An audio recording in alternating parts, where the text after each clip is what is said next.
engineer and builder with over 20 years experience in the building industry, it still amazes me that people will venture into a minefield of unknown when they're making the biggest single investment of their lives.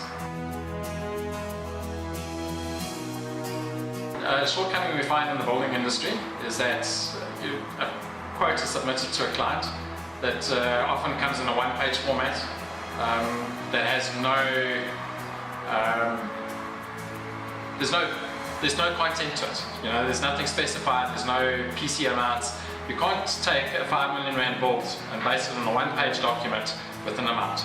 That is a downfall in the building industry, that people are unscrupulous and they don't actually give the client full detail as to what they actually get. Often what happens is that an ill-defined quote is submitted to a customer, which is vague, and then the client thinks that's what he's in for. But by the end of the day, variations come in and he's billed for those things even though he was under the impression that they were originally included.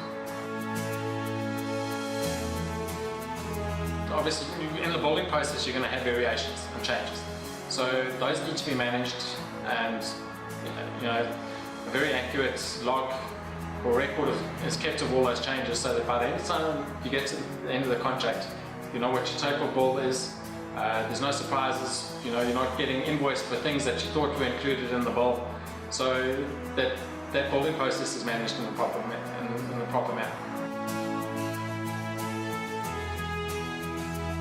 What we find is a shortcoming where, you know, the cheapest price is not necessarily the best price.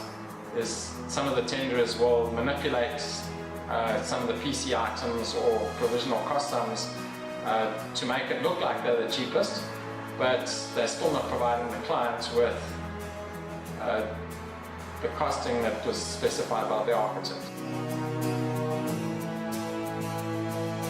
If the PC items, which are your provisional cost sums, which are the finishing items generally that are specified by yourselves, if you do not actually go and compare that all those PC items from one tender to the next tender are all exactly the same, that is the only way you can actually then adjudicate whether you're actually getting like for like.